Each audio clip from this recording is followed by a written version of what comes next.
5월 12일 새벽 묵상 오늘 주신 하나님의 말씀은 예레미야 4장 11절에서 22절까지 말씀입니다. 그때에 이 백성과 예루살렘에 전할 자가 있어 뜨거운 바람이 광야에 있는 헐벗은 산에서 내 딸 백성에게 불어온다 하리라. 이는 키질하기 위함도 아니요 정결하게 하려 함도 아니며 이보다 더 강한 바람이 나를 위하여 오리니 이제 내가 그들에게 심판을 행할 것이라. 보라, 그가 구름같이 올라오나니 그의 병거는 회오리 바람 같고 그의 말들은 독수리보다 빠르도다. 우리에게 화 있도다. 우리는 멸망하도다 하리라. 예루살렘아, 내 마음의 악을 씻어버리라. 그리하면 구원을 얻으리라. 내 악한 생각이 내 속에 얼마나 오래 머물겠느냐. 산에서 소리를 선포하며 에브라임 산에서 재앙을 공포하는도다. 너희는 여러 나라에 전하며 또 예루살렘에 알리기를 애워싸고 치는 자들이 먼 땅에서부터 와서 유다 성읍들을 향하여 소리를 지른다 하라. 그들이 밭을 지키는 자같이 예루살렘을 애워싸나니 이는 그가 나를 거역했기 때문이라. 여호와의 말씀이니라. 내 길과 행위가 이 일들을 부르게 하였나니 이는 내가 악함이라. 그 고통이 내 마음에까지 미치느니라. 슬프고 아프다. 내 마음속이 아프고 내 마음이 답답하여 잠잠할 수 없으니 이는 나의 심령이 나팔 소리와 전쟁의 경보를 들음이로다. 패망이 연속하여 온 땅이 탈취를 당하니 나의 장막과 휘장은 갑자기 파멸되도다. 내가 저 깃발을 보며 나팔 소리를 듣기를 어느 때까지 할꼬. 내 백성은 나를 알지 못하는 어리석은 자요 지각이 없는 미련한 자식이라. 악을 행하기에는 지각이 있으나 선을 행하기에는 무지하도다. 아멘. 예루살렘을 치는 자들이 먼 땅에서 와서라는 제목으로 오늘 새벽 말씀 함께 나누도록 하겠습니다.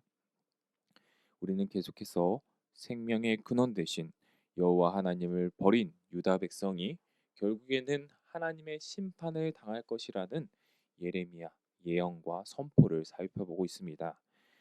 예레미야는 오늘 4장 11절에서 13절 뜨거운 바람이 예루살렘에 불어올 것이라고 예언합니다. 이 바람은 단순히 키질할 때 불어오는 그런 약한 바람이 아니라 회오리 바람보다 빠르며 독수리보다 빠르고 사막에서 불어오는 뜨거운 바람으로써 속수무책으로 농작물과 큰 피해를 당할 수밖에 없는 예루살렘의 운명을 보여주고 있는 것입니다. 이렇게 무섭게 돌진하는 바람은 이스라엘을 멸망시키려는 적군과도 같은 그러한 존재인데 이러한 무섭게 돌진하는 적군 앞에서 이스라엘은 한없이 무기력한 모습을 보입니다. 13절에 이렇게 말합니다. 우리에게 화가 있도다. 우리는 멸망하도다. 이 표현은 이제 모두 우리는 죽었구나 하는 이 이스라엘의 절망적이고도 무기력한 모습을 표현하는 것이죠.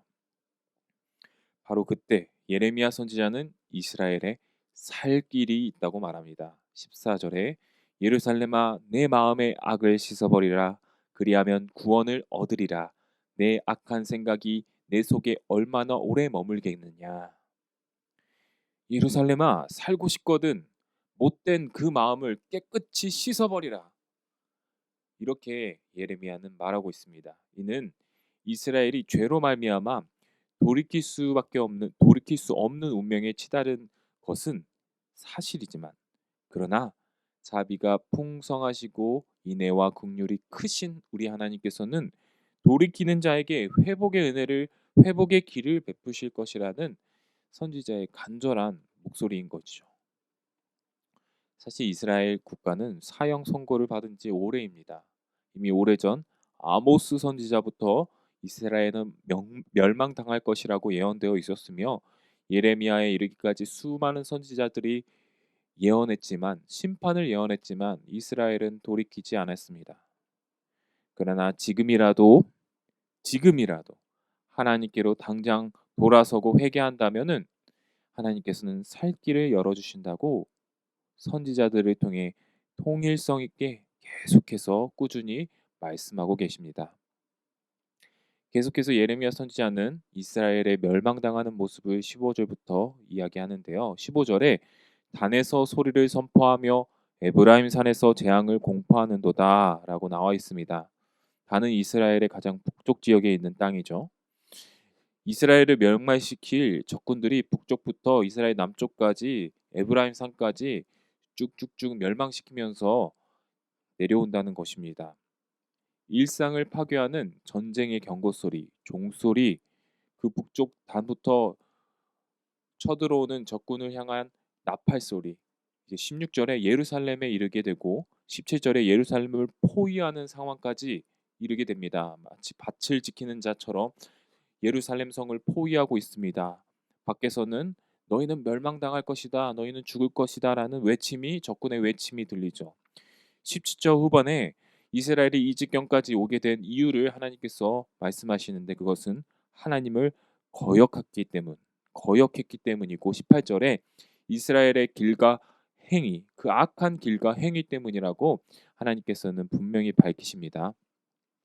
이스라엘은 지금 무능한 정치, 어려운 경제 상황, 어떤 머리가 나빠서 지식이 없어서 멸망의 위기가 놓인 것이 아닙니다.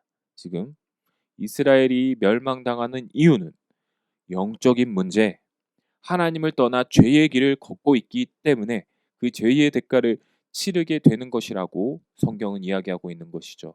악한 행실은 악한 운명을, 죄악의 행실은 죄악의 운명을 초래하게 될 것입니다. 19절에 예레미야는 이렇게 얘기합니다. 슬프고 아프다. 내 마음속이 아프고 내 마음이 답답하여 잠잠할 수 없으니 이는 나의 심령이 나팔 소리와 전쟁의 경보를 들음이로다. 아직 이스라엘은 유대 민족은 멸망당하지 않았습니다. 그러나 예레미야 선지자는 지금 이스라엘의 심판을 선포하며 이미 자신은 하나님께서 보여주신 환상으로 말미암아 그 나팔 경고 소리와 전쟁의 모습들을 다 지켜보는 상황 가운데서 너무나도 고통스럽고 슬픔으로 가득 찬 마음이 이스라엘 이 성경에 표현되고 있는 것이죠. 여기서 내 마음이 답답하다는 표현은 마치 창자가 꼬여서 움직일 수조차 없다는 그런 단어의 의미입니다. 그 큰 고통을 말하죠. 이러한 슬픔과 고통은 마치 하나님의 마음과도 같다는 것을 우리에게 보여주고 있습니다. 지금 예레미야 선지자는 하나님의 마음을 느끼고 하나님의 마음을 드러내고 있습니다. 어떤 사람들은 선지자가 정의를 대표하는 불타오르는 감정과 화끈한 사이다 같은 정의를 향한 악한 행실들을 다 고발하는 그런 사이다처럼 말하는 사람들의 속을 시원하게 하는 그런 선지자의 모습이 되어야 된다고 생각하는데요. 그러나 진정한 선지자는 눈물의 선지자 예레미야의 모습을 보면 우리는 알 수 있습니다. 눈물로써 기도하고 그 백성을 바라보며 아파하는 하나님의 마음을 담고 있는 선지자. 아무리 경고하고 하나님의 말씀이라고 선포해도 들을 귀가 없는 이 백성들은 여전히 22절에 악한 데는 지혜롭고 선한 데는 미련하게 행동하는 로마서 말씀과 반대되는 모습을 지켜보고 있습니다. 선지자가 할 수 있는 일이란 그저 그들을 위하여 눈물로써 기도하고 돌아오기를 바라는 하나님의 마음을 드러내는 그 선포밖에 기도밖에 없습니다. 사랑하는 연희교회 성도 여러분, 우리도 모두 이 예레미야와 같이 많은 사람들에게 하나님의 말씀과 복음을 전해야 하는 선지자적 사명을 가진 주의 백성들입니다. 그러나 그것은 과격함과 사이다 같은 발언, 감정 표출로 이루어져야 하는 사명이 아닌 늘 언제나 눈물로써 기도하고 잃어버린 자를 향한 하나님의 마음으로 감당해야 할 것입니다. 그것은 큰 고통입니다. 그것은 창자가 꼬일 정도로 너무나도 슬픈 일입니다. 오늘 저와 여러분 마음에서 예수님을 믿지 않아서 또한 영적으로 방황하여 눈물 짓게 하는 영혼들이 있는지 한번 돌아보았으면 좋겠습니다. 그들을 위하여 예레미야와 같이 하나님의 마음을 품고 늘 눈물로써 기도하는 저와 여러분 되시기를 주님의 이름으로 간절히 소망합니다. 이를 통해서 하나님의 마음을 더욱더 깊이 알아가고 그들을 향하여 하나님의 마음을 전할 수 있는 저와 여러분, 우리 연희교회 모든 성도님들 되시길 주님의 이름으로 간절히 소망합니다. 우리 함께 기도하겠습니다. 하나님, 악한 데는 미련하고 선한 데는 지혜로우라는 그 하나님의 말씀을 반대로 실천한 이스라엘 백성.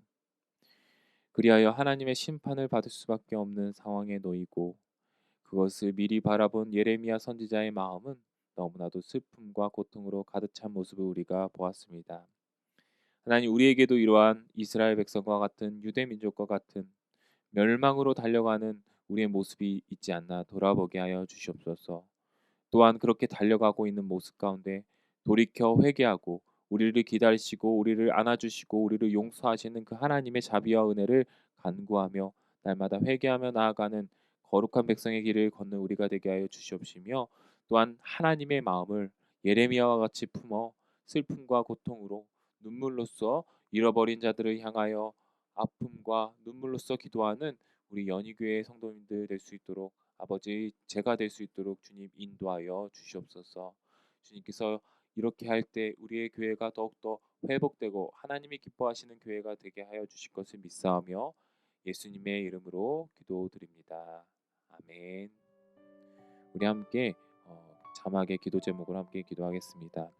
예레미야와 같이 잃어버린 영혼을 향해 눈물로써 기도하는 하나님의 마음을 갖게 하소서.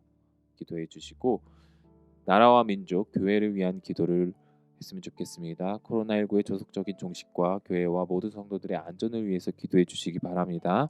세 번째, 담임 목사님을 위한 기도. 새로 부임하신 박재훈 담임 목사님께서 하나님의 은혜와 능력이 충만하여 연희교회를 주님이 기뻐하시는 교회로 잘 이끌어 나갈 수 있도록 기도해 주시기 바랍니다.